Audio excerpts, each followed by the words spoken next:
Hey, it's George, and welcome to the Call to Adventure podcast. We're on a mission to help create happier people and a healthier planet. So let's get after it.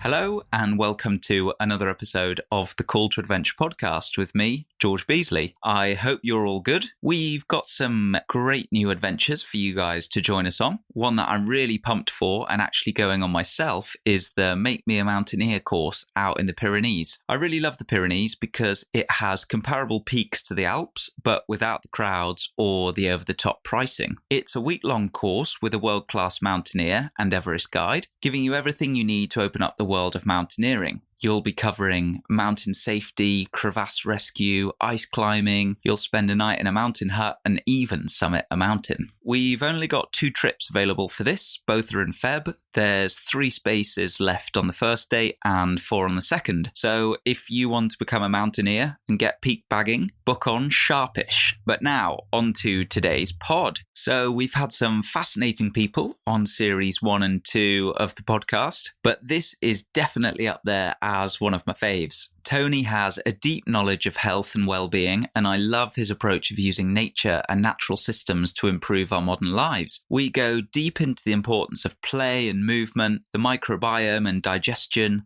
sleep, cold exposure, and even spirituality, so something a bit different. Frustratingly though, there was a problem with the audio on Tony's side. Our sound engineer Kuba has done his best to rescue it, and it certainly gets better quality as it goes on. But I really think Tony shares so much gold in this that it's worth persevering. Many of you will be familiar with Tony, but for those who aren't, he spent nearly 20 years developing an approach to thriving in the modern world, looking at things like movement, environment, connection, and health more generally. He rose to prominence after running barefoot roughly 900 miles the length of Britain from Land's End to John O'Groats to raise awareness for issues relating to sustainability. And for his next adventure, he'll be doing the 3 Peaks Challenge, but barefoot. Well, he's climbing each of the mountains barefoot and then running in a pair of Vivo barefoots on the unnatural tarmac section between them. I love a good pair of Vivos. I've got mine on right now and have been wearing them for years. So if you haven't tried them out yet,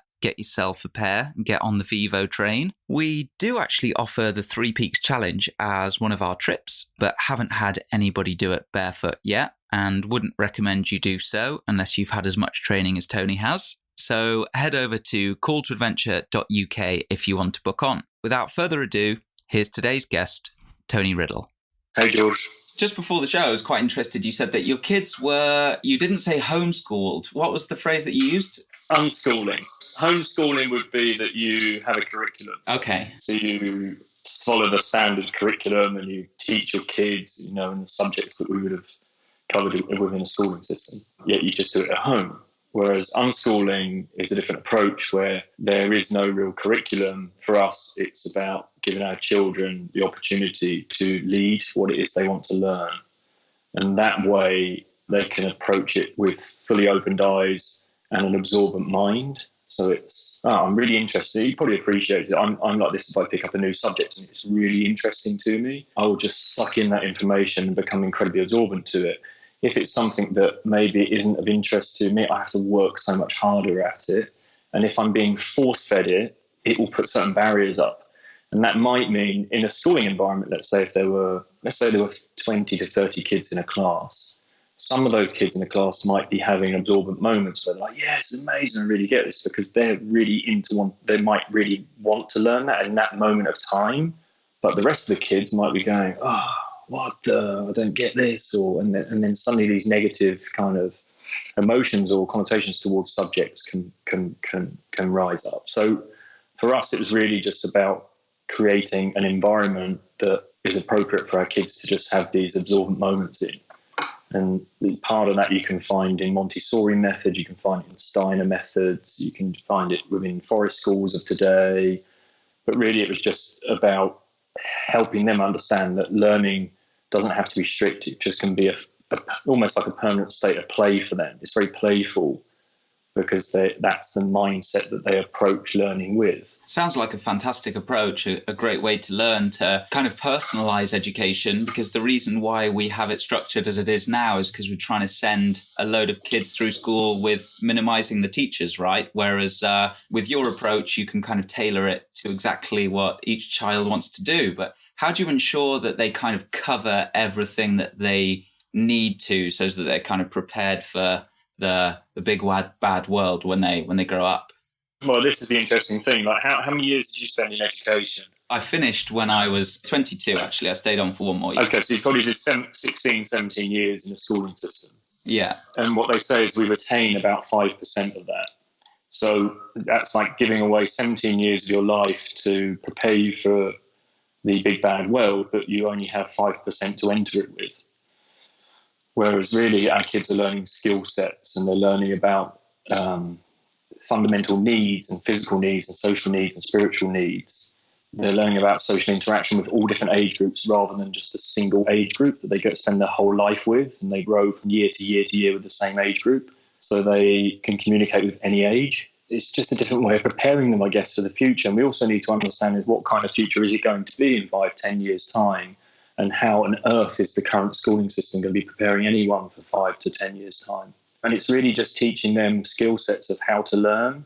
It's rather than this is what you need to learn, this is how you need to learn. So this is just giving them an approach of, if I need to research something, I can find it here. And what you often find is some universities will even take unschooled kids without doing A-levels, just by interview alone. And from the studies that show, I think it was across the board, about 2,000 kids that they followed then that went into further education and employment. And all of those kids that were unschooled just said we felt like we had a massive advantage when it came to uni, just because that's what they did. That's what they were used to. That's their form of study that they were used to. So it's just a very different approach, really. You know, it's just it's outside the norm, the social norm. But we have to understand that a lot of that schooling system was kind of adopted in a way to remove people from free thinking, because the worst thing that we can have is a society full of free thinking individuals, whereas unschooling allows them to have that. So, just a very different approach. It's not going to work for everybody because we're privileged enough to be able to do that. You know, not all families are, and it's just.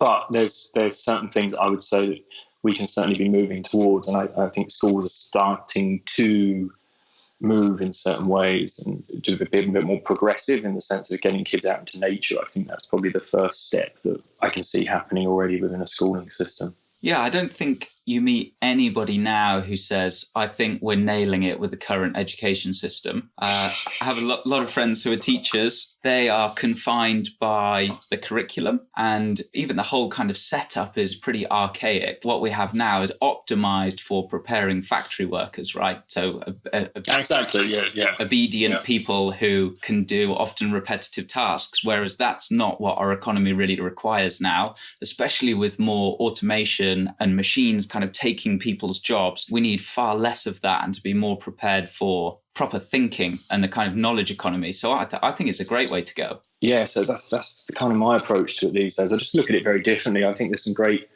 pioneers of that out, you know, which Free to Learn was an incredible book again, and that's John Gray, and he studies with anthropologists, and the anthropologists look at how education looks in nature, how childhood looks in nature, you know, and they ask 10 leading anthropologists, and they come back and to say, well, actually kids in their earliest years, infancy through to their teenage years, sometimes 16, they're in a state of play. They learn everything they need to learn about their adult world. They learn through play and through observing their adult tribe. No one teaches them. They're not taught by adults because that would be adult-led. So everything they do is still child-led, but they learn everything they need to learn, and it's a very sophisticated system. They can identify the plants, they can track, they understand the weights of the animals, the scent of the animal, they can build fire, they can build shelter, they can track, they can find water, site location, star identification, you know, all of that's in there, navigation skills. Everything that we rely on a smartphone for, they've pretty much nailed, right? So again, they learn it through play, and then once they're done with that, they're prepared for adult life already. That's incredible. That's an incredible message that they've discovered there. You know, for me, that's the way we look at it. It's just we need to understand what is it the kids of today are observing in our behaviours that aren't allowing them to be wild, connected, empowered beings. I see kids at a very early age already rubbernecking, looking down at their phones, scrolling and walking along the street, and where are they learning that from? Again, it has to be through their adult tribe. And yet I have clients come in and they're berating about their kids on their smartphones, yet they have to be learning it from somewhere. And they also can't go out and buy one on their own, right? So it's just understanding that our behaviours, of course, are nurturing, nourishing theirs. So it's how do we make that information they're observing and absorbing more nourishing, that will enable them to thrive, rather than sit down in conversations like we have to have and figure out how to thrive, because we're all simmering away in a survival mode. Yeah, the whole concept of play, I think, is really fascinating. And I was kind of reintroduced to the idea of play and the importance of that, especially for movement, a few years ago with Ben Medder. He takes a movement class up at Hampstead Heath. And that was the first time that I'd heard about play and the importance of that in adult life. And I ended up just kind of doing a bit of a deep dive into it. And I came across another really interesting book called Play It Away, which is by a guy who was an employee for Tim Ferriss. And Tim's kind of known for burning the candle at both ends and having very high expectations and standards, and you can imagine working for him was fairly stressful. And this guy who'd kind of landed this dream job of learning from this guy Tim Ferriss, who'd seen was incredibly successful in a lot of ways, started to be crippled by anxiety and stress and depression and kind of a lot of the ailments that we see in modern society now. And he explored all sorts of different avenues to try and deal with that, whether it's looking at kind of cold water exposure or journaling or mindfulness. And he said that everything was kind of helpful, but the thing that he really found that took the lid off the pressure cooker better than anything else was play. And so he scheduled into his kind of busy life time for unstructured play. So it wasn't allowed to be a kind of sport. It had to be something where points weren't kept and it wasn't about competition. And he credits that as the thing that really gave him the most benefit for kind of getting his life back. I thought that was a fascinating idea that you don't really hear much about as an adult. Well, if you follow Professor Stuart Brown's work, so he goes into tribes again, and then you look at in the workplace, and his thing is the opposite to play isn't work, it's depression. And so you soon understand through acts of play. Well, if you've been to Ben's side, I know Ben because Ben was one of my coaches years ago, but if you go to a class and you have human connection, you have contact, you have communication, you have community, all the big C's there, then you soon realise that there's a whole stirring of happy hormones, right? You've got oxytocin in there because you're making human contact. If you embrace for a lot longer, then you go beyond oxytocin, you get serotonin. If you're doing all this outside, more serotonin. And if you raise the intensity, then you get endorphins, endocannabinoids. So you start to get so many happy hormones start to engage in the act of play. And also you're releasing kind of creativity. And what I find when I observe kind of when I'm playing with the kids, it's unstructured. We're just doing whatever, but we can also go into states where it is a little more structured. We say, right, okay, you have to mimic an animal. We take on the animal, so you're being creative again. And then if you go into the real drama of it and you act out the role of play, like those tribes I'm discussing, they've been everything. They've been the plants, the rocks, the animals, and then you start to tap into, okay, so the bigger picture is one consciousness. I've experienced what it is to be them. Then you could argue that then there's empathy, there's more compassion, and you remove the ego in the state of play as well. It's just, for me, it ticks multiple well-being boxes because you're getting physical needs met through movement, through play, through connection and contact. Again, if it's outdoors, and again, you get that environment, then you've got the social impact of it. And then if you really raise the stakes of it and you get a collective emotion kicking in, then you can look at spiritual realms that you can be getting into as well. And I think, even the act of dance, that if you've ever been to the club scene or gone to raves, I went through that whole rave scene. That's simply an act of play. You've got collective emotions. There's huge amounts of people. And we see that now. Once you remove the drugs and the clubbing aspect of it, and you go into morning Gloryville, isn't it? And they're like morning raves that are organised for people to go and attend. They get dressed up. It's a form of play that they're entering. And it's the same stirring up of those same happy hormones. That's what they experience. So I think, there's a lot said for it. I think beyond, obviously, if you get your sleep right and you're physical needs, as in your food and there's so much different movement that can be expressed within play. You really get to explore your physicality within it. For me, again, it ticks multiple well-being boxes. So if you get your physical, social, spiritual needs met, we're in a place of well-being. If you don't get those needs met, we can be in a place of suffering. And then where do we go from there? It's pacifiers and God knows what else that we have to use to remove the suffering. I think where play starts to get removed, at a very early age. And I think that might be what we also go back to, that same feeling. Pre-school or early school, we have it. You have to be in a classroom still, right? So you sit down and then the bell rings and you're allowed out to play. So you go out and play. That's unstructured at an early age, right? So kids play and they do whatever it is. There isn't so much a game of football at that stage, or a game of rugby or basketball or netball or hockey or any of those adult-led specialised sports. We're just talking about play, just random acts of play, which are about expression again and creativity. Then that hour of play that you're let out for becomes kind of lunch break and then a kick of a ball or something. Play is then removed and play is then turned into physical education. Physical education is no longer play, but it's something that's specialised. But again, you might not be having an absorbent moment to the specialised subjects that they want you to learn within the sport environment. So it's quite early, play is strict. And play then turns into something that's much more serious, and it's about reward and punishment in a way, Again, I think it enables us to go back, and it's like a rewilding behaviour for me, or I like to call it rechilding. It's about going back and stripping back the layers of what has been domesticated, maybe out in that modern schooling environment.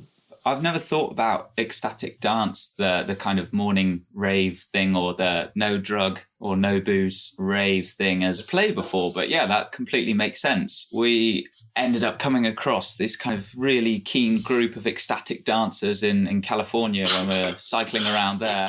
The home of all things good and adult hippie funness. So, and we were like very open-minded and wanted to give it a go. And it was fantastic after I, got over my initial Britishness of standing there dancing, looking kind of unusual. And I tried it once in Nepal before, but there I didn't really know anyone, and everyone was a lot older. And whereas this was with my girlfriend, and we're both not particularly like that, but it did just feel a little bit unusual at the start. But there was the good aspect of kind of letting go, and a lot of people like it from the more mental side. But I also found that you very rarely move your body in that kind of unusual movement plane for that long, like kind of 2 or 3 hours of doing weird stuff with your arms and your back, and everyone else is doing it, so you can kind of get away with it. And I felt really kind of nourished at the joint and kind of mobility level the next day. I was like, wow, I feel like I've had a 2-hour massage going on here.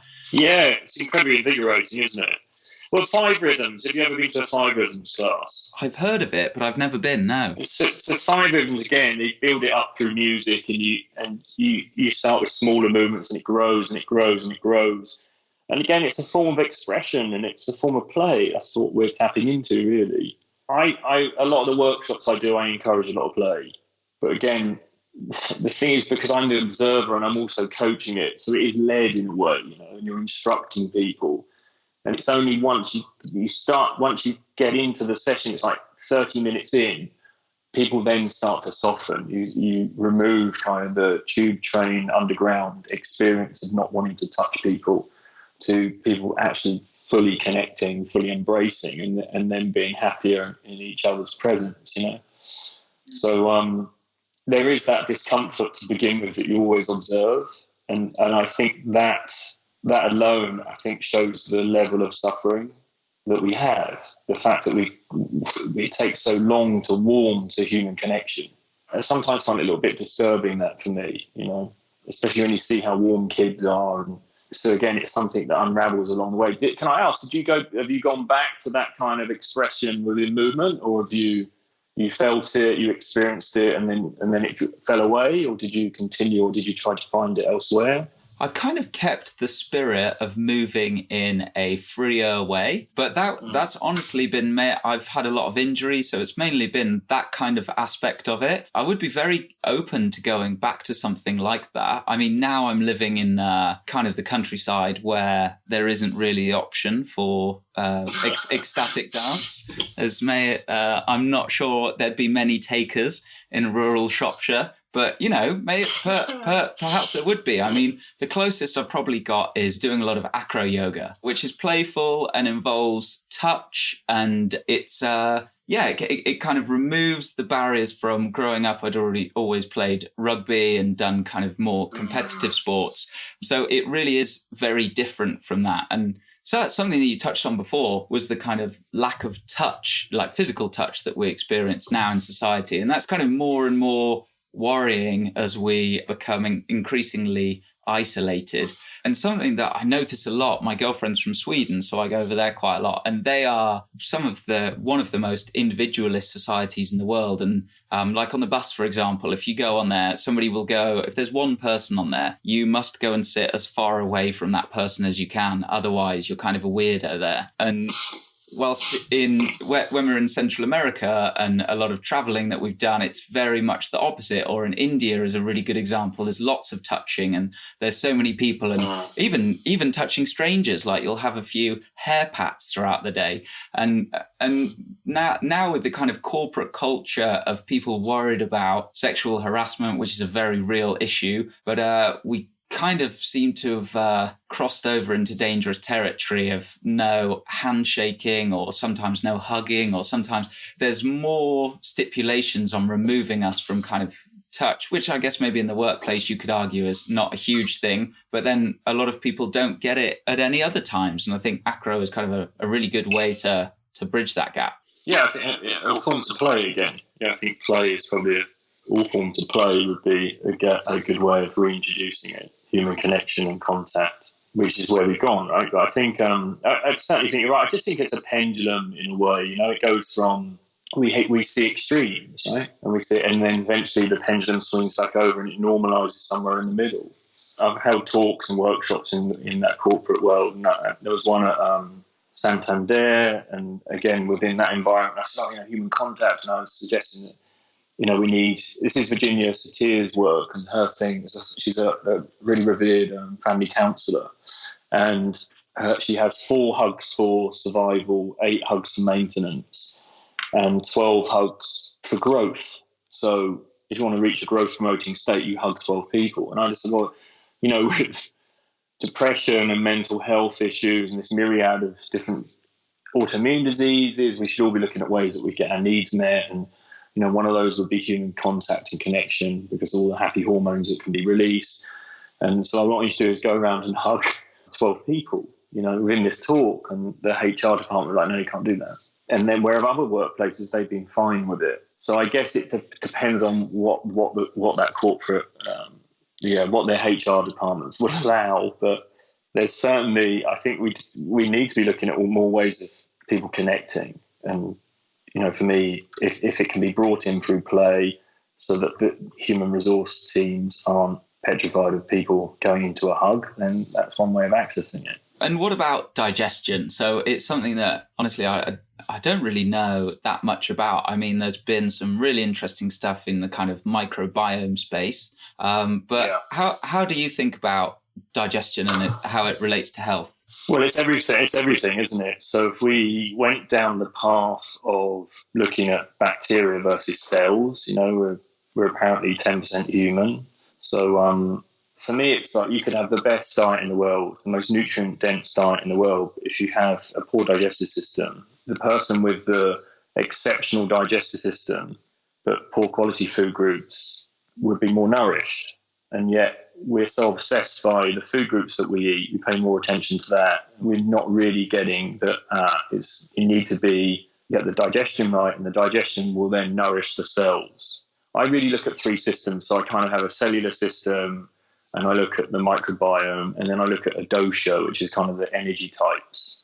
So if, for instance, George, you had an incredibly stressful day and you go home with all that energy and you arrive home and say, like me, you've got 4 kids and the kids are going crazy, but all they're doing is reacting off your weird energy you brought in, and then you've got food in front of you and you sit down and you eat the food. What chance have you got of absorbing that food? How's the absorption going to be? Because one of the things that happens when we're in stress is that triggers that sympathetic nervous system, fight and flight response triggers. Digestion will be one of the first things that gets cut off through that, and that means stomach acid, enzymes. That's one stage of that digestive system that will be affected. So there's the microbiome that we talk about, but we also need to look at the stress of the human animal as well, trying to consume food. And so there's emotional eating, but it doesn't mean we're absorbing it. So I think kind of a lot of people that come to me, that a lot of the time they're actually overfed, but they're undernourished. So there's protocols that I go through which are not just sorting the microbiome out and looking at gut bacteria, but is to then look at ways of down-regulating them, getting into more of a parasympathetic state through simple systems like breathing or mindfulness, even on the way home or before they get in the door, but especially before they sit down and approach a meal. So then it's breath work to kind of down-regulate the system, get into a parasympathetic state, which means rest and digest, which means you can start producing digestive enzymes, and you start to down-regulate the whole system. You stand more chance then of absorbing the foods that you're trying to, the nutrients at least from those food groups. And then we can then look at the microbiome again. And, we've just had another baby, and what we don't really appreciate so much is that first foundation of that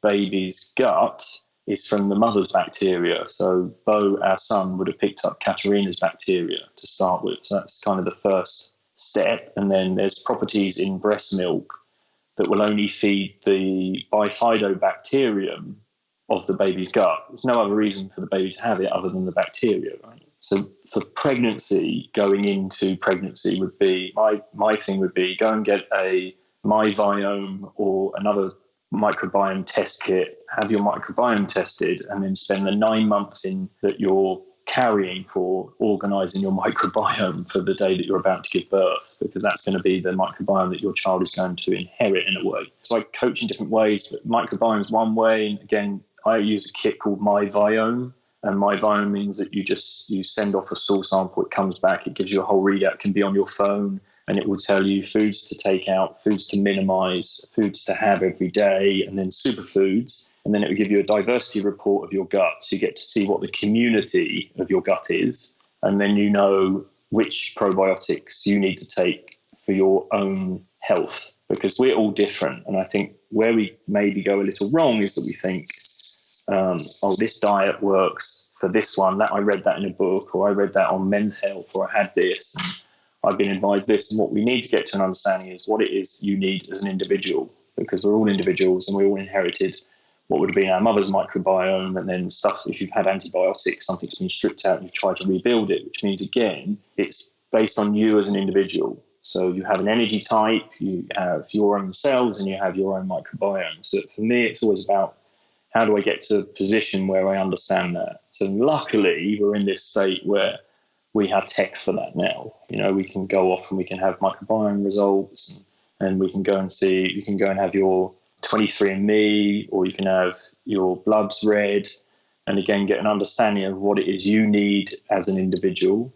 and then understanding that, again, to just everything I can do to bolster up that digestive system will be, right, first I need to down-regulate. That's one system. Then there's the microbiome system. How can I understand what's in that diversity of my gut? What's the community of that gut?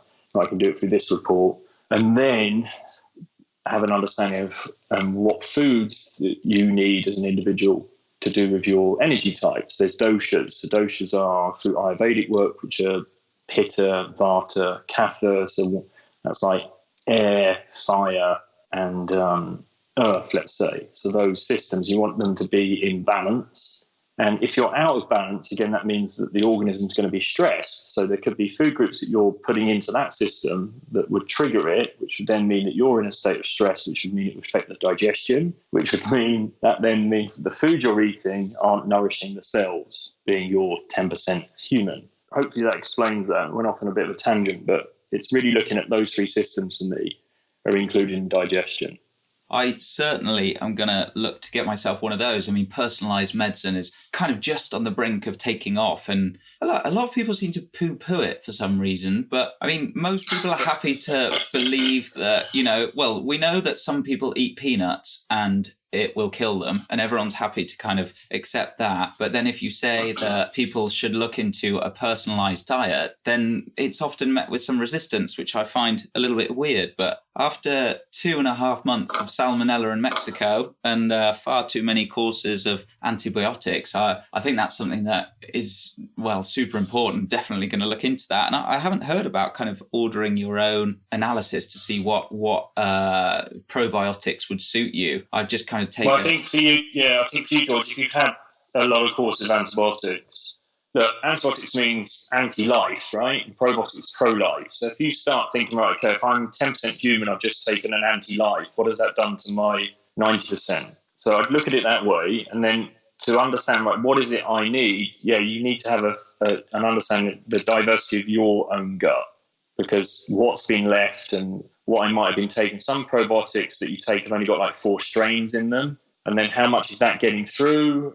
And so then that will be a compromised digestive system. And then we have other systems, like if you look at, it's worth researching Zach Bush's work, Zach Bush MD. I think I interviewed him for my podcast. I think, he looks at the membrane of the gut as well. So it's not just then the microbiome, you've then got the membrane of the gut, which really goes from the nasal passage down to the colon. And then how that membrane can be affected through other properties that we're consuming in more of a processed diet, let's say, like preservatives, and also through pesticides and how that would affect, because pesticides like things like Roundup, that's an antibiotic as well. It's like anti-life just the same. So if we're consuming that in a monocropped or within certain food groups, what's that going to be doing to the microbiome? What's it going to be doing to the membrane of the gut? And then again, then we can end up with more and more allergies as we go. So it's much more sophisticated than that. But if you've been taking like a large course of antibiotics, my recommendation is, yes, certainly start with how do I rebuild the gut?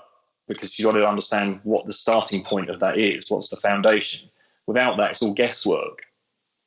So I'll take this probiotic, I'll take that probiotic. Well, you might be creating it further dysbiosis. You want a symbiotic relationship. But to start that, you have to see what is the very seed of that gut? How do I nourish that? What's at the beginning of it all? I've come across a little bit of the research on it and kind of the importance of microbiome. And I was reading something that's relation to autism, that they expect that it's kind of one of the lead suspects for something that may be a contributing factor to autism, because of the kind of link between the microbiome and the brain that they thought was previously not quite as strong as it is. And on the back of that, I know it was Dr. Rhonda Patrick and Bruce Ames, but somebody else as well was recommending VSL3, the probiotic. And I found that to be really, really good for kind of settling things down if people are interested in a kind of all-in-one.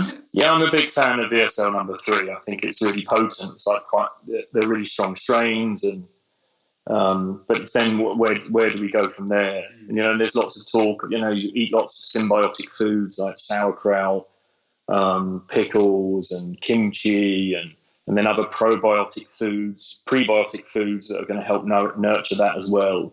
But, if you start to then go down this path of understanding doshas or energy types, and then also understanding what it is within those colonies, some practitioners might advise you not to have fermented foods. So that's where you need to understand the balance of it all. And then once you have that as a foundation, then you can start to introduce more and more food groups. So to start with, it becomes much more individualized. And then as you start to create more and more balance within that system, you should be able to eat more and more. But I still mean natural foods.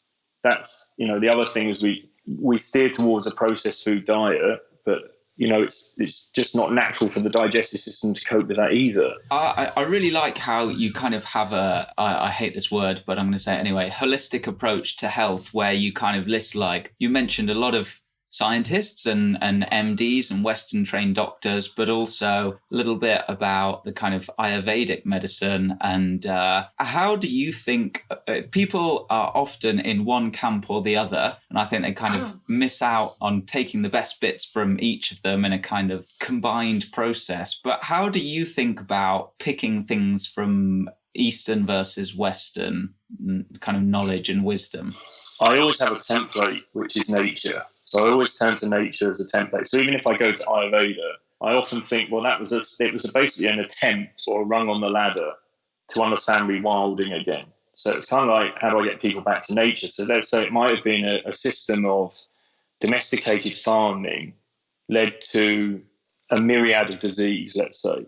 And then we turn to Ayurveda, where they were learning to cook milk to a certain temperature and add spices so it could be digested, looking at soaking grains and things. So again, we can help nurture or nourish the digestive system to speed up the process. So we break down, let's say if it's grains, that we can soak them, so we already start the process of digestion in that soaking method. For me, it's always about looking at nature as that template.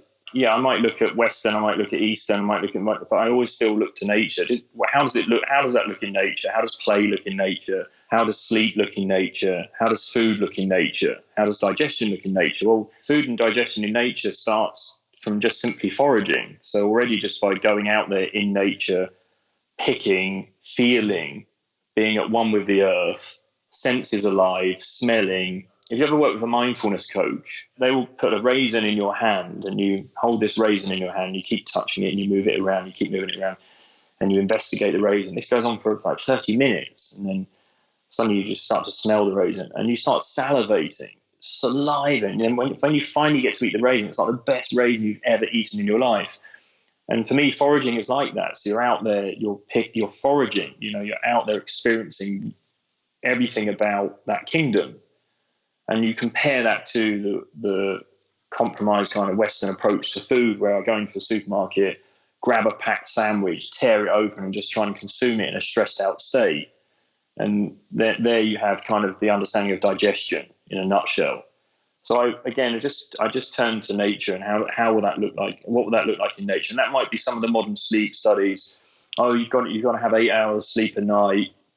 If you're not getting 8 hours, you're prone to obesity, inflammation, diabetes, a list again of chronic diseases. But again, I look to nature and there's some incredible studies there that people aren't getting 8 hours sleep. There's Professor Siegel, University of California, looks at 3 different geographic locations, 3 independent tribes, Namibia, Tanzania, and Bolivia, Bolivia is more like an agricultural hunter-gatherer tribe, but they study them over 1,165 days, and they actually have pretty much the same habits. And so they then look at the Hadza, so they're with the Hadza for 33 members over 220 hours. They look at their sleep cycles, and out of those 220 hours, they're only all asleep together for 18 minutes.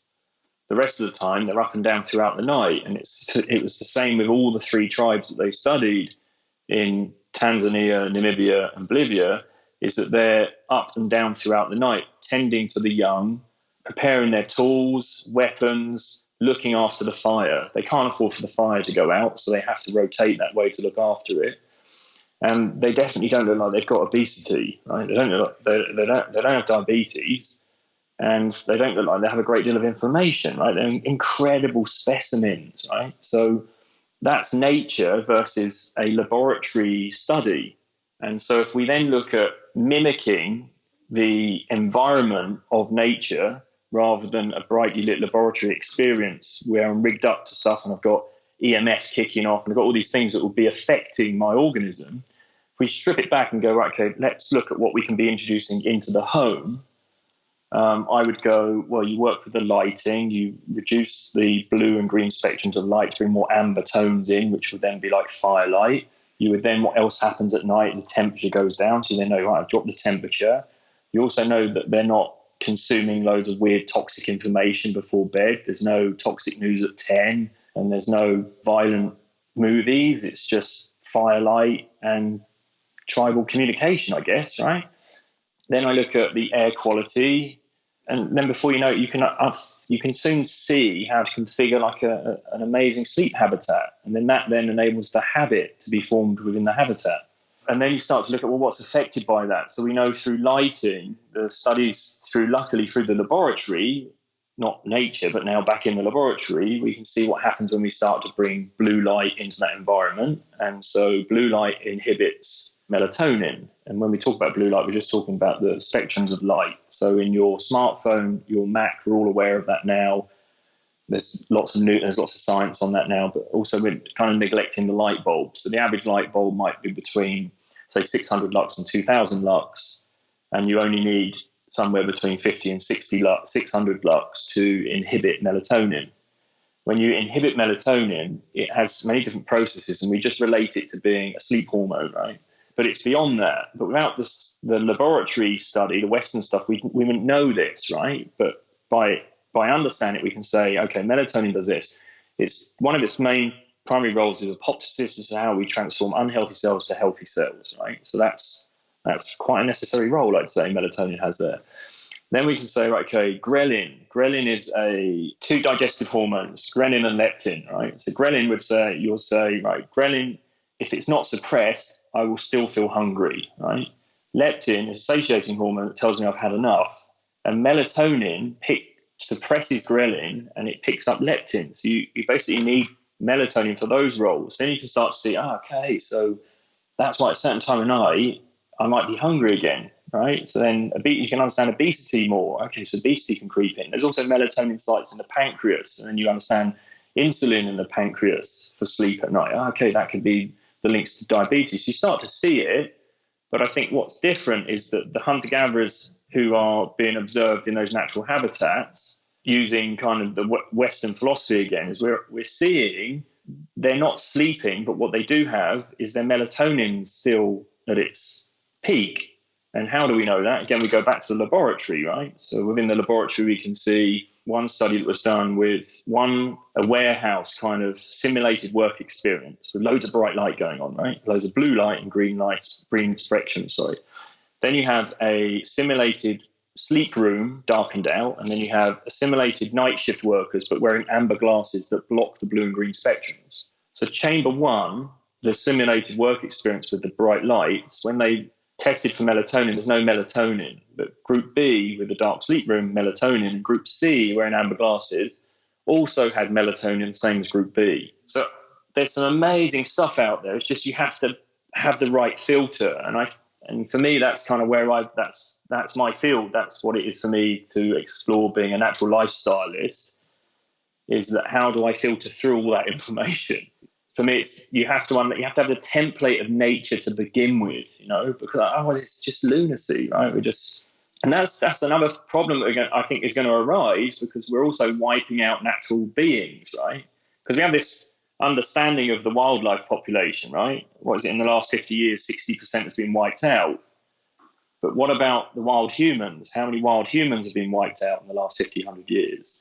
And what comes with that is we don't then even have the template to observe the natural behaviors. We're just left with the laboratory experience of it all. Yeah, I guess nature has optimized us over 250,000 years to survive. And so starting there is probably going to be a pretty good place to start. I mean, admittedly, we do live a very different life than those hunter-gatherers, so perhaps you can't be directly prescriptive. I mean, yeah, it'd be really interesting to see the kind of sleep for somebody who's living a Western life, which might be, well, we all kind of know the template: overstressed, overworked, not much connection, then a lot of time with a lot of pressure at work, and then getting back maybe 8 hours of sleep is best for them because they're living this very unnatural life or a life that we're not optimized for. Well, but then unfortunately the sleep they're using is just symptom relief. I have a business, I have an online business, I have 4 kids, I'm doing podcasts like I'm doing now, I'm writing a book, I just did a big run. So I've got so much going on, and to someone observing it, they go, oh my God, this guy does so much, right? But at the same time, I support it by adopting ways of living that are more in sync with my human biology, which enables me to thrive whilst doing it. So rather than being in a state of stress and symptom relief, permanent symptom relief, I go to the cause. So we can't say that, we've evolved since 250,000 years, because we haven't. It's just our habitat has.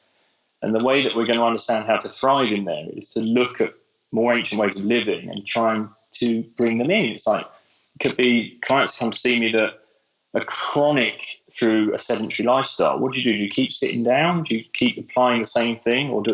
And then go to see a myriad of different professionals for pacifying symptom relief? Or do you one day go, there's 100 different rest positions in nature that I could choose, or there's the chair, right? Hold on a minute. The chair's giving me chronic back pain and it's destroying my posture.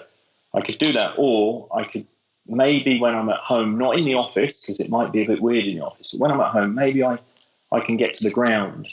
And maybe one of those postures will keep rewilding my posture, because that's what happens in nature. And if I observe natural beings, they have the most incredible, strong, capable bodies. What is it they're doing? Because we're both sapiens. We have the same structure. It's just the petri dish that we've been born into, or the tribe of influence, just hasn't empowered it. And that's my journey. That's why I wanted to demonstrate by running like 900 miles barefoot. Yeah, it's totally extreme.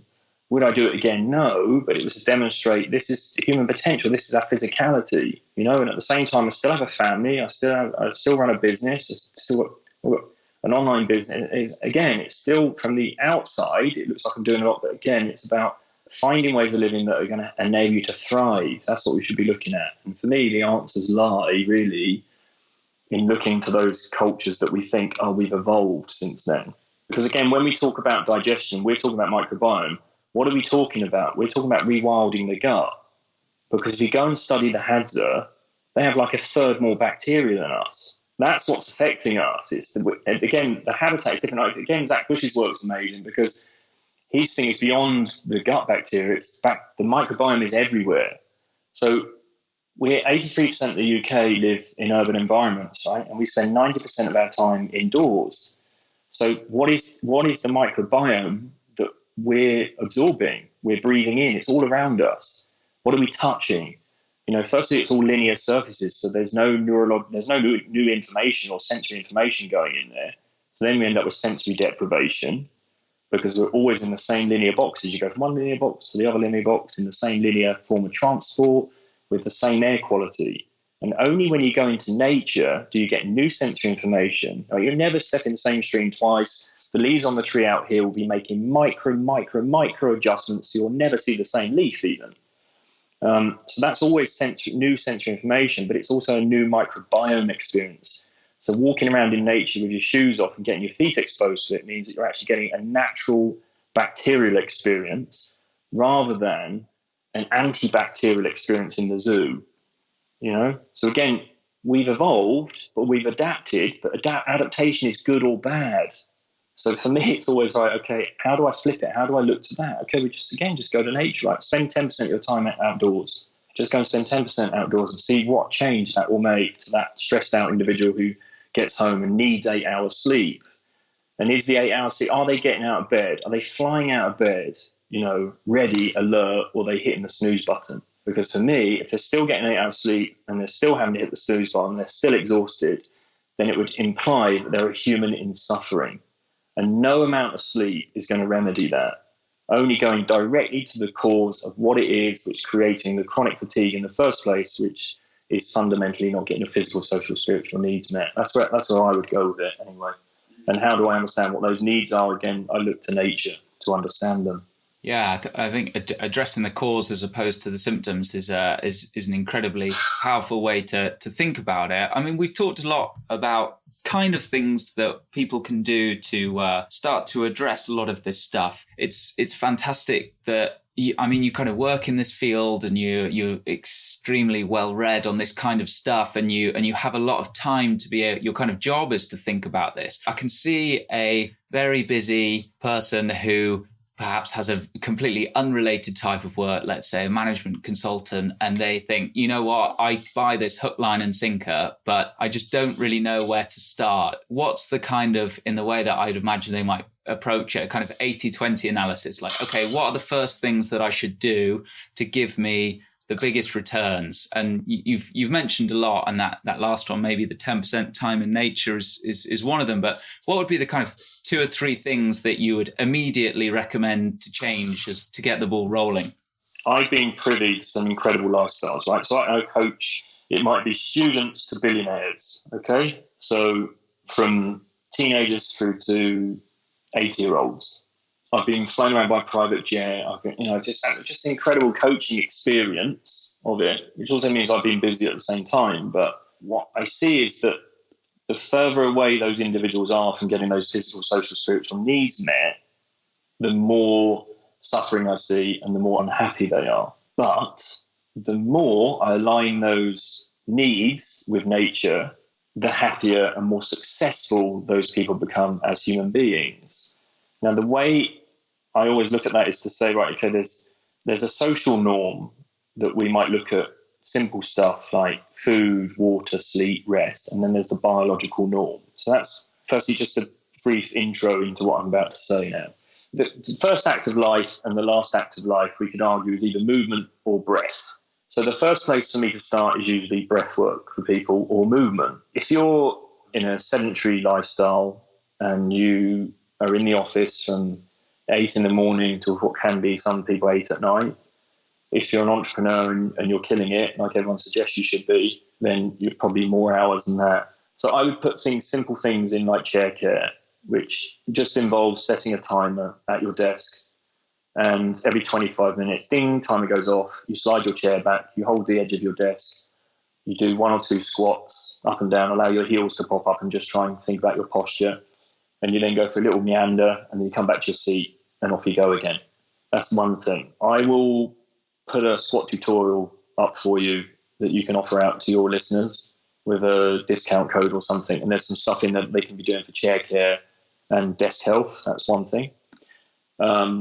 If they're at home, they get home and they're doing a Netflix binge, again, try and return to the ground rather than the chair. So movement is one thing. Then breath, first act of life, and the last. I would try and down-regulate your system a little, because the chances are you're probably anxious and you have anxiety, which is the feeling of, that everything's up-regulated. And that's the stressed out organism of today, generally. That's how we're seeing burnout in the 40-year-olds, 30-year-olds, and now even 20-year-olds. It's in this permanent state of being up-regulated. So if I then look at nasal breathing, that's one way of just going into it, which is tuning into your breath throughout the day. Simple inhales of you inhale just up through the nose rather than in through the nose. In through the nose sounds a bit like this. Up through the nose is inhaling up. So, and I would do, as long as you can inhale for, so it still feels relaxed, and then a letting go out breath, like, and as long as you can exhale for. Simple. It's so simple, but it's just about down rate. So that's a parasympathetic form of breathing. It will help lower the heart rate and the blood pressure. So that's parasympathetic. It will drop you into that. We were talking about rest and digest for digestion earlier. That's the form of breathing I would use at your desk. If you have to make a phone call and you perceive it is going to be stressful, do your breath work beforehand.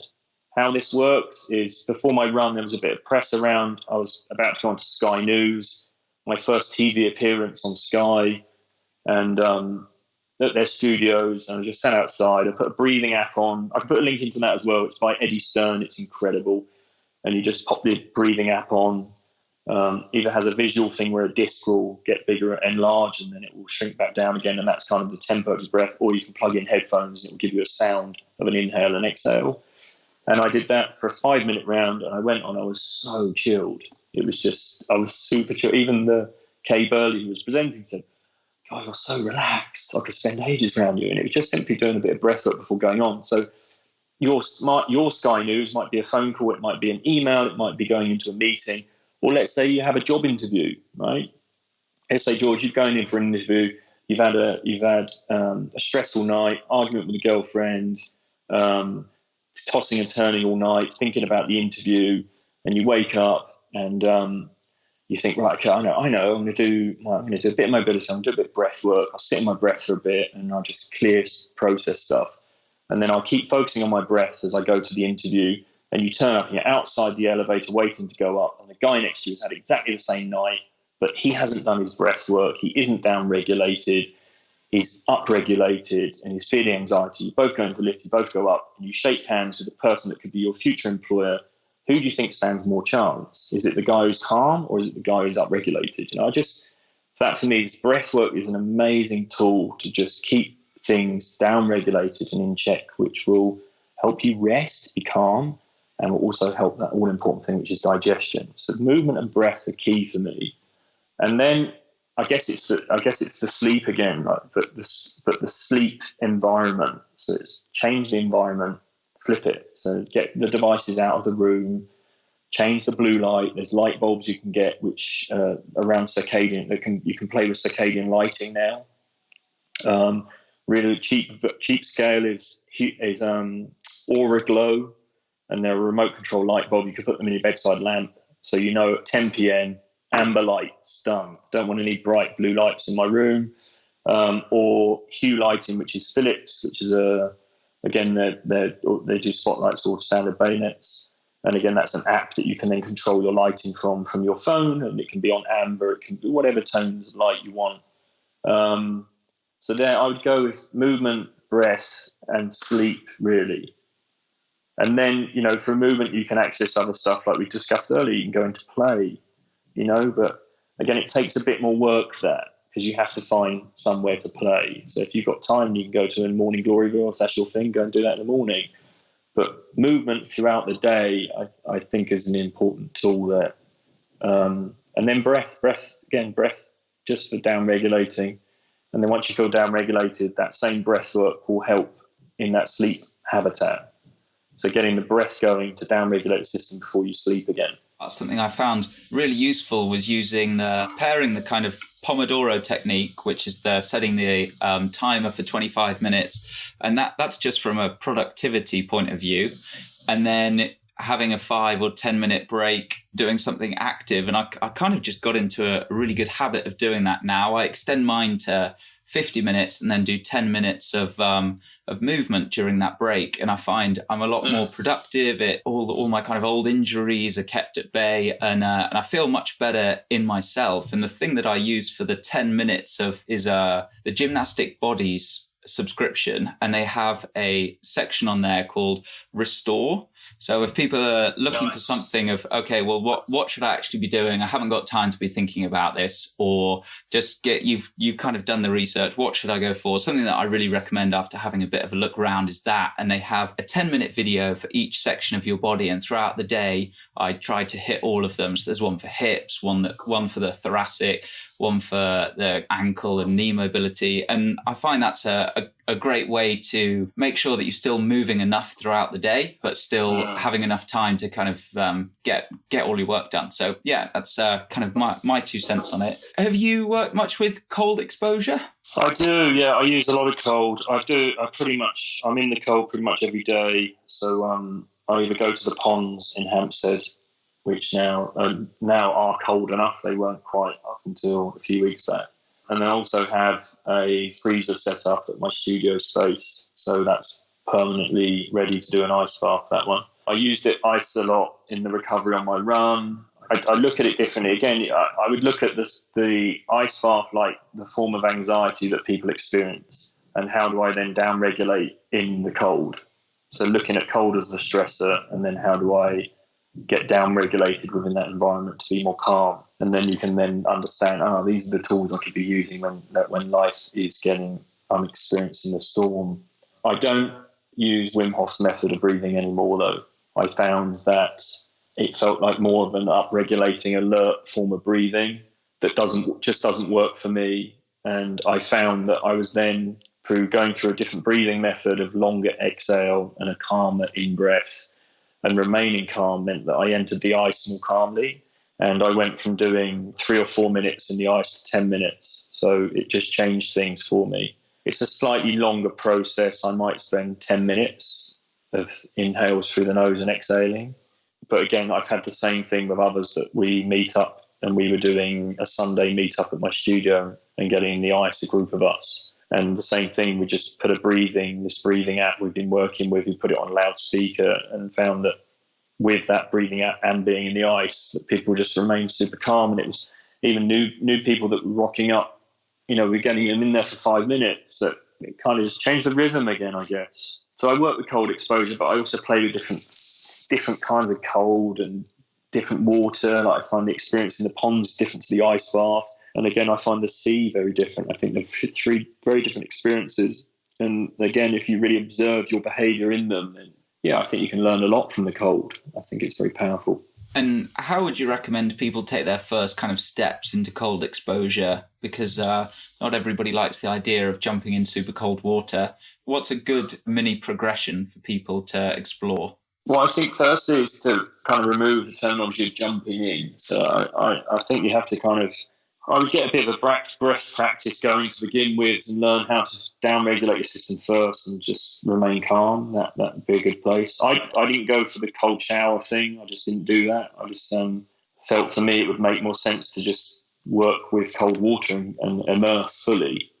And that's the way I take people through it as well, rather than suggest I'll go and do your cold showers for this amount of time. Or you can do that. You can start warm with the shower and you can turn it to cold and spend a bit of time doing that. I think at this time of year, it's my favorite, run a cold bath and just, work with breath and then get in the bath and then just try and get to, you'll be amazed. This interesting 2-minute marker we found working with, a good number of people now. And we always say, okay, look at their face has changed. And it's at 2 minutes. And then suddenly it's like, oh, this is great. I'm in now. And then they're happily being there for 3 to 5 minutes. But I don't think the cold shower prepares you for that so much. I think immersing in cold water prepares you for being immersed in cold water. That's the way I look at it. But I think just get to a cold plunge, go to a workshop. I think the workshop experience is very different to trying to tackle this on your own. Again, it goes into what we were discussing earlier about the forms of play or collective emotions. I think workshops are key for that.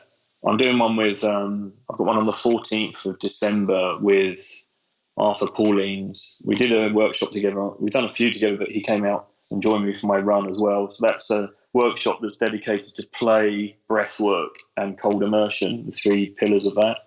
And for me, I think that's a much better introduction to it, where, again, you're with others. So you just build this collective emotion. You'll be amazed. I had someone that was petrified, literally petrified. There's no way you get them in a cold shower or a cold bath. And it took weeks and weeks of this conversation and coaching to get them to the workshop even.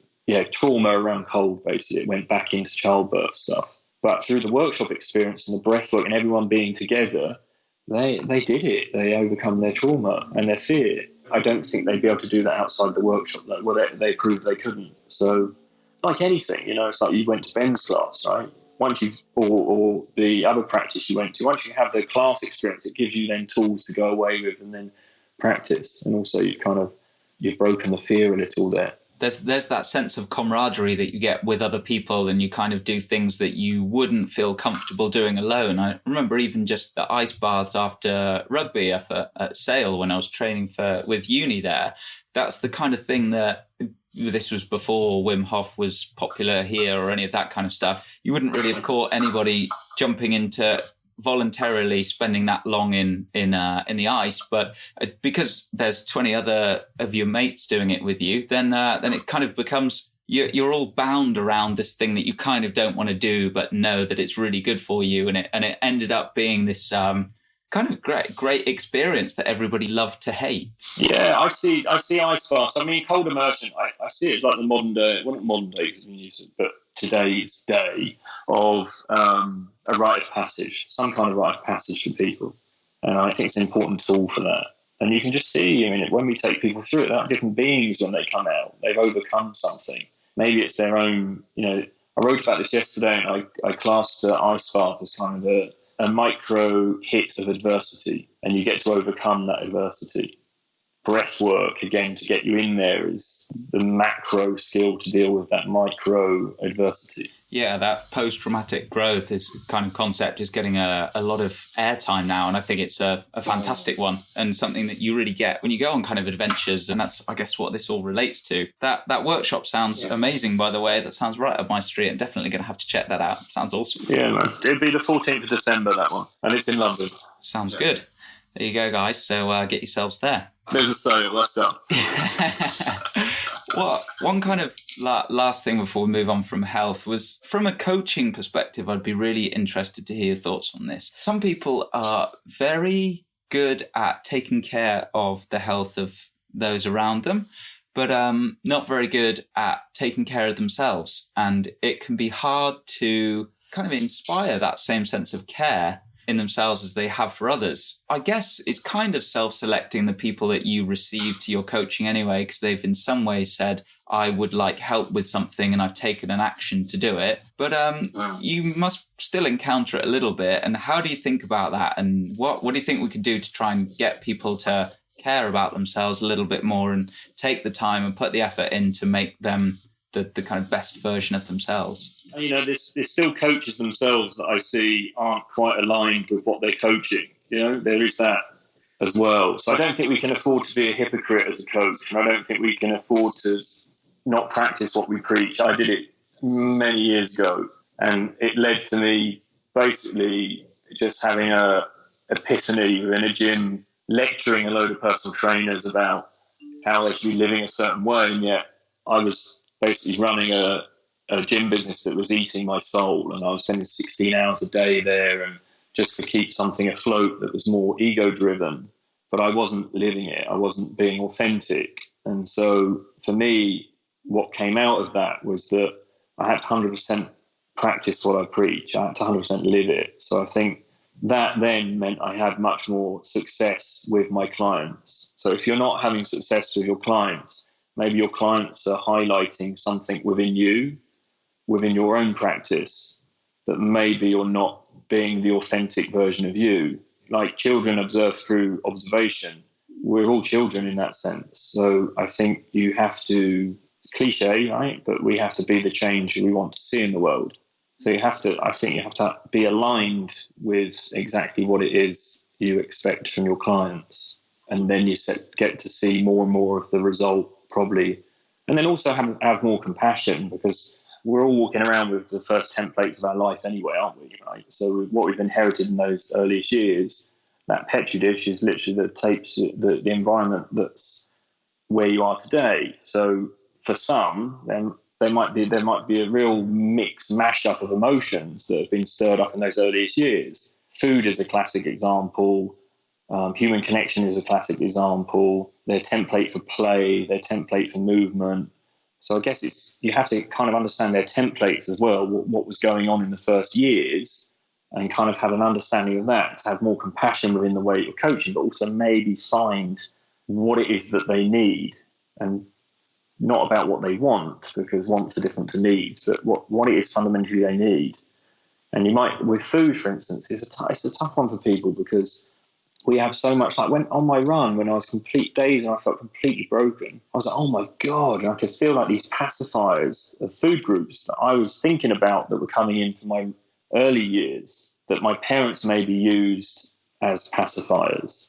So let's say, George, you're strolling along the road and you're with your parents, you're 5-year-old George now, and you fall over and you bang your knee and you bang your elbow, and your parents, instead of giving you a hug, they decide to stop you crying, they give you a cookie.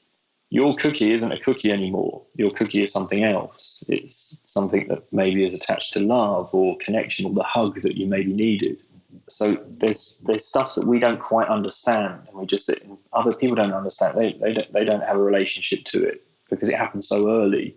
When they're not being conscious and the subconscious is playing out, that cookie's playing out, you know? So that's why we find ourselves, I might be doing this, I might be eating this, or I might be having this, and you can't understand why you're doing it. And the coach isn't going to understand it until they start to really go into unraveling of those early years, really, and then finding a bit more compassion, as I say, within it. So I think first stage 8, you have to be living it to be able to teach it. I'm a big believer in that now. I used to be involved with coaches that were like, no, who'd you go and see? Did you go and see Michael Johnson for running advice, or do you go and see Michael Johnson's coach? Well, if Michael Johnson's running coach is out there running and actually living it, then I'll go and see him for information, you know. I think we have to actually experience. It's the knowledge and the experience, isn't it, that gives the wisdom, I think, in the coaching for others to fully, I think, be on board with it and fully understand it. What was it that caused the realization for you to change from being in that business where you're running that gym and for 16 hours a day? Was it a sudden epiphany, or was it a kind of collective series of moments? And again, that would go way back into the earliest years again, and observations of playing out, or stuff playing out. Like my dad had a business that he worked incredibly hard for and just gave his life to, basically. Just everything went into it. And we all kind of were just a byproduct of that. We were a symptom of it, if you like. And so that was ingrained in me somewhat. So I stayed in this business, just holding on to something. And then I still had a young family. I had all this stuff around me. But then I was using all the pacifiers, exactly what my dad had been doing. Right? So drink was in there and other stuff was in there. And it was just this one day I'm standing there and a tube train blasted past the building, shook the whole building. And I had this, oh my God, I'm a fraud. That was the start of it. But there's a threshold, I guess. It's an accumulation. It's like, this trauma, and they soon add up, to what is the breakthrough moment. And some people that might not happen to. They could go through their life having this next trauma, that trauma might not catch them this lifetime. And others it might happen, which we're now experiencing, that kind of burnout, breakthrough moment is happening to people far earlier. But for me, it was my late 30s, and it just highlighted a lot for me. I just want to kind of switch gears a little bit and just talk a little bit, kind of tangentially, but still related to your life philosophy then, away from the kind of health stuff. I think it's all related, but you talk quite a lot about it. What does it mean to you to be spiritual? We're all one thing. It's all the oneness that we talk. I've been on several ceremonies, so it's a bit different for me to explain it and put it into context, but it's understanding that it's all one thing. We're not separate of nature. We are nature. And so going back to just simple things around the coaching, looking to ways of living that are more in sync with our human biology, because the closer I can get to that, the closer I can get to understanding that I am part of it. So even back to the run was about raising awareness to sustainability in the environment.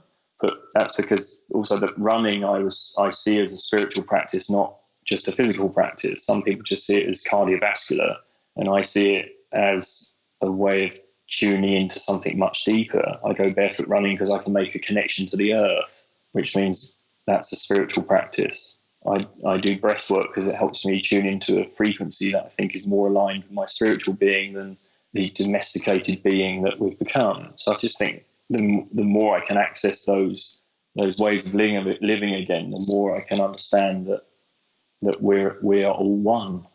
We are one consciousness.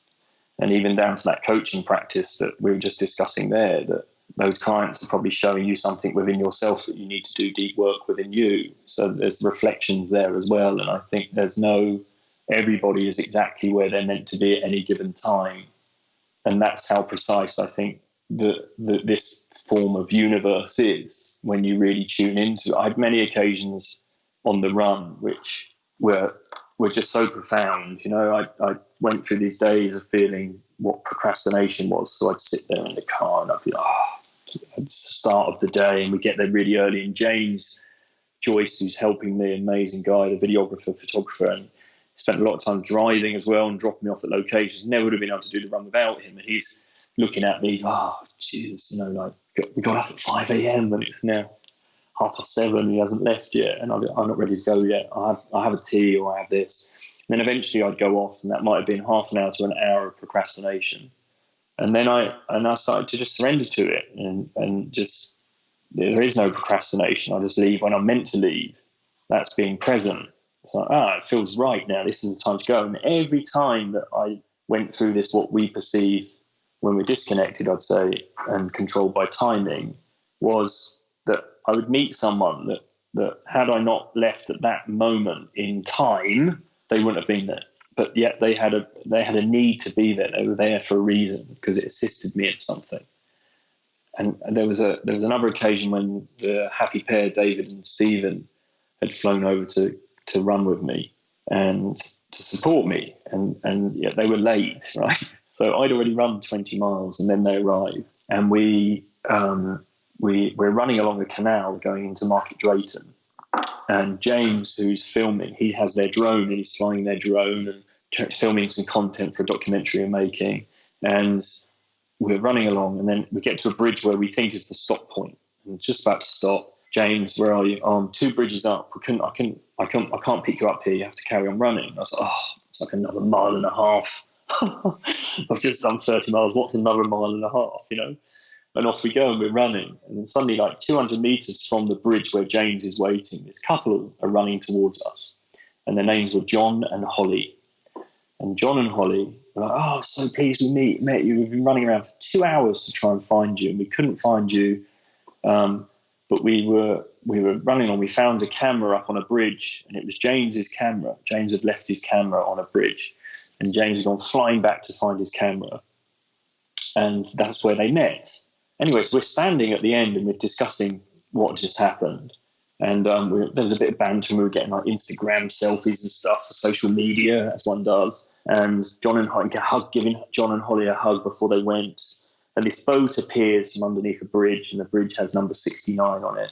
And then when everyone leaves, and we're all joking, get in the car and drive off, don't think anything more of it.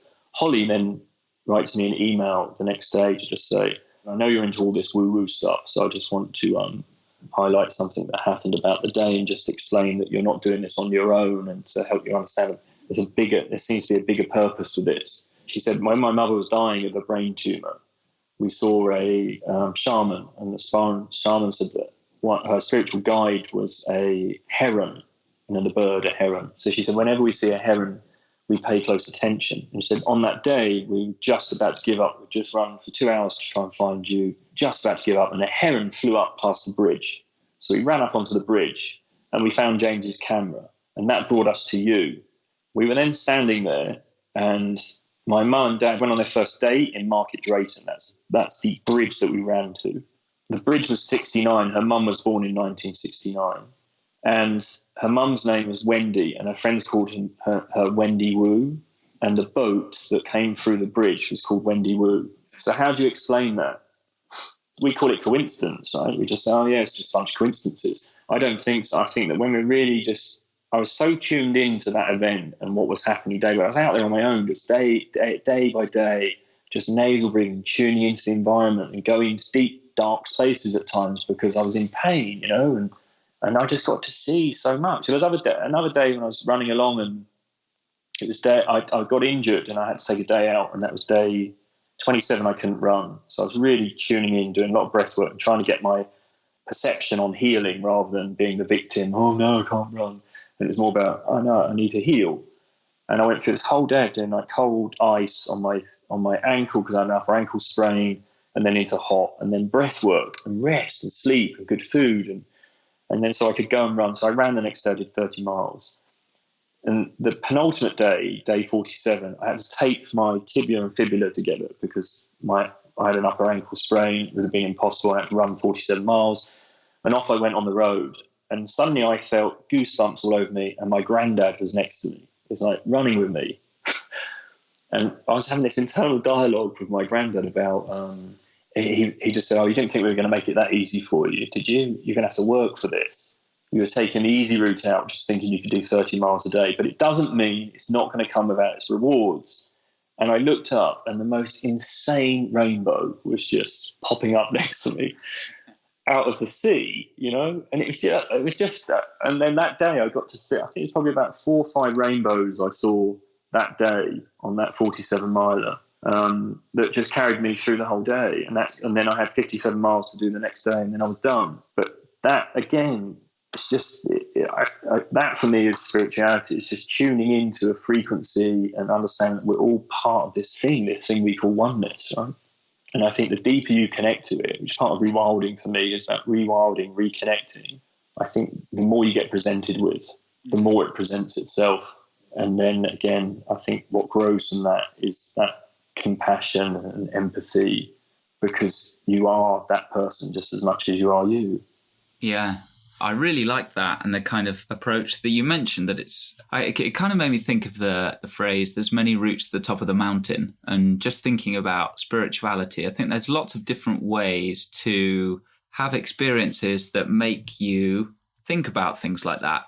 And for me, it's been learning about mindfulness, but also just even that's, I think, a fantastic way to remove you from the kind of busy, the quick flow of everyday life where you kind of never really take time out to think about the nature of reality or consciousness or anything like that. And I found Sam Harris's book really useful on that, and his app Waking Up To. That was one thing that I thought was really, really fantastic for kind of making you take the time to think about those type of things. But I also experienced it just on our bike trip when we were in often very remote wilderness, and especially if I was just kind of by myself in a moment where I was in that flow state where it was technical riding to the point where I couldn't think about anything else, but it wasn't so difficult that I felt overwhelmed. And I would have these experiences where after I would ride, it was kind of similar to a drug-infused state where I felt very like I belonged to where I was. And I'd heard people use the language to say, like, you kind of felt like everything was right or you were in the right place, but I'd never really experienced it before. And I thought that was a really profound experience that was really hard to verbalize. And the time that I noticed it most was doing ayahuasca in the jungle in Bolivia. I mean, that's like the ultimate way to make you experience that, or the kind of sublime of nature that I was just describing, that the transcendentalists were after. To kind of they had their epiphanies through a realization of nature, or you can have it with kind of in a Eastern way with mindfulness, but it might be a slower burn. Whereas ayahuasca will get you there pretty quickly and make you think about things in a different way.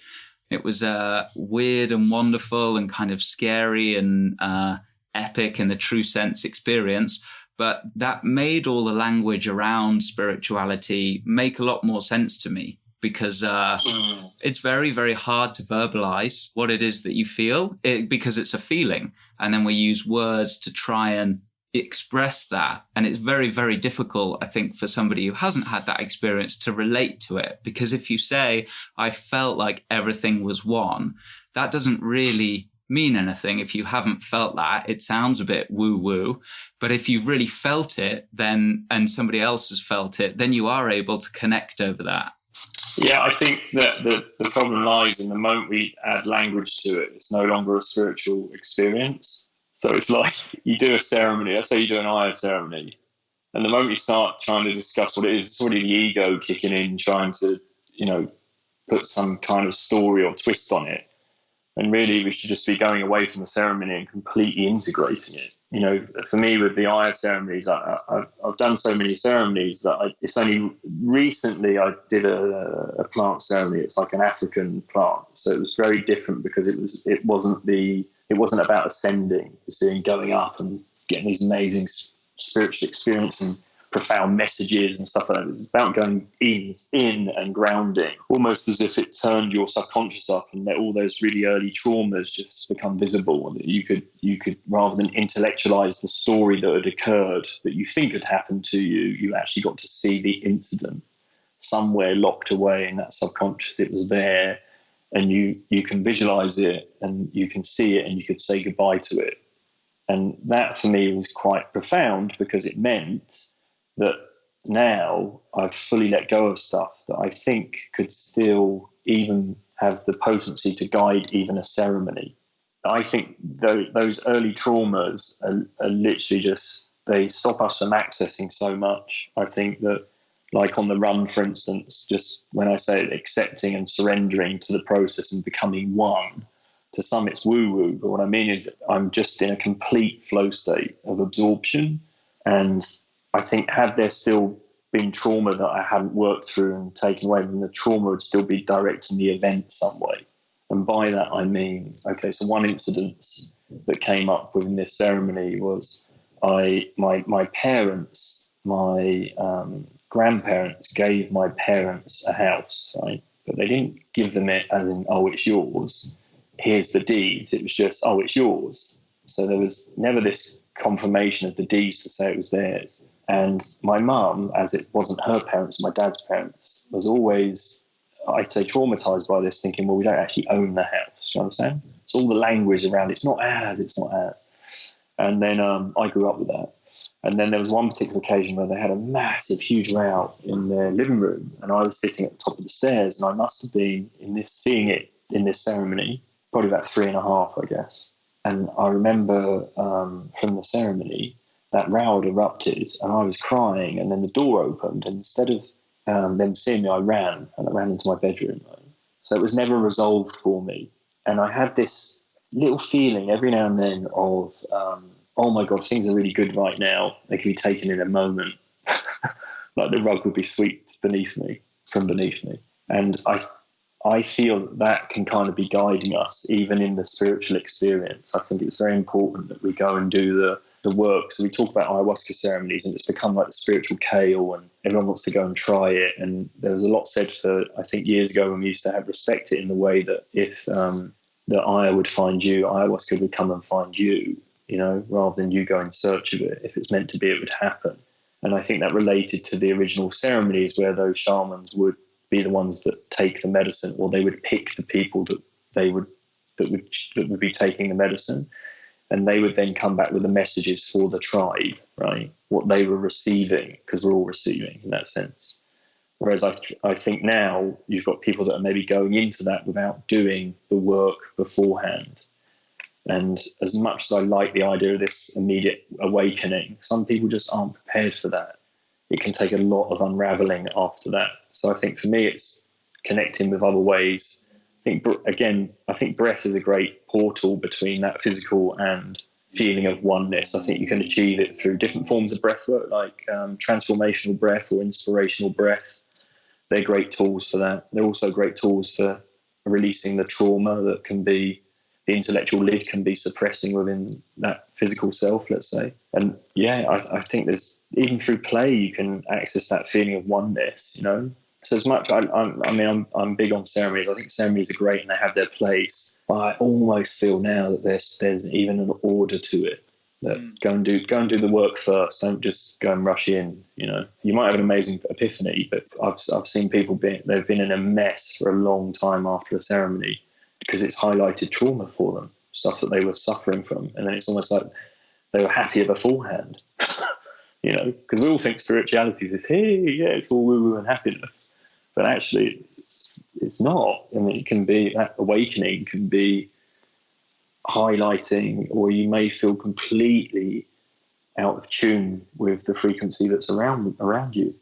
Yeah, I think that's great advice that it's very in vogue now, especially in the last few years. I was kind of lucky enough to be in the jungle 7 or 8 years ago when it was becoming more popular and mainstream, but it wasn't the same as it is now, where there's this kind of vibrant cottage industry of shamans or, people willing to take money off people to guide them through a ceremony that they aren't necessarily doing for the reasons that you'd want them to be doing it. And that's certainly not to say don't do it, but it's kind of touted around sometimes a little bit willy-nilly now, I guess. And it will certainly unscrew your marbles. So don't just do it because it kind of seems like an interesting experience or because you've heard a lot about it. Don't not do it. But just be kind of ready for it, I guess, echoing your point. It's a very profound experience and will certainly change you. So you've just got to be ready for that, as with any strong psychedelics. Tony, thank you so much for your time. It's been amazing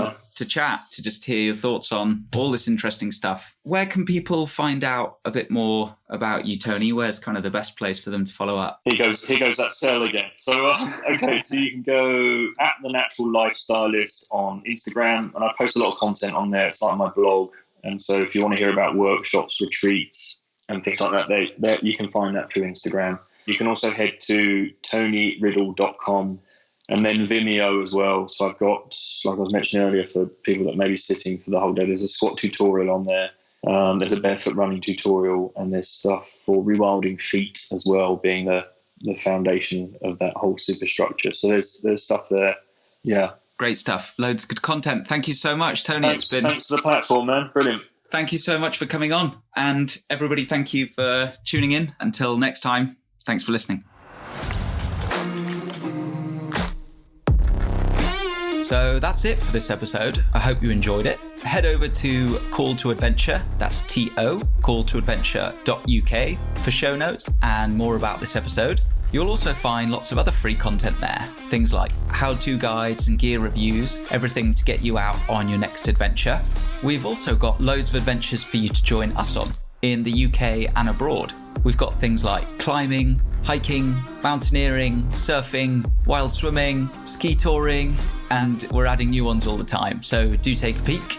Each booking helps us fund our green mission, and all international trips are carbon offset. Please do rate and review the show if you're enjoying it. It helps get more people engaged with the outdoors and on board with protecting wild places. Thanks for listening. See you next time.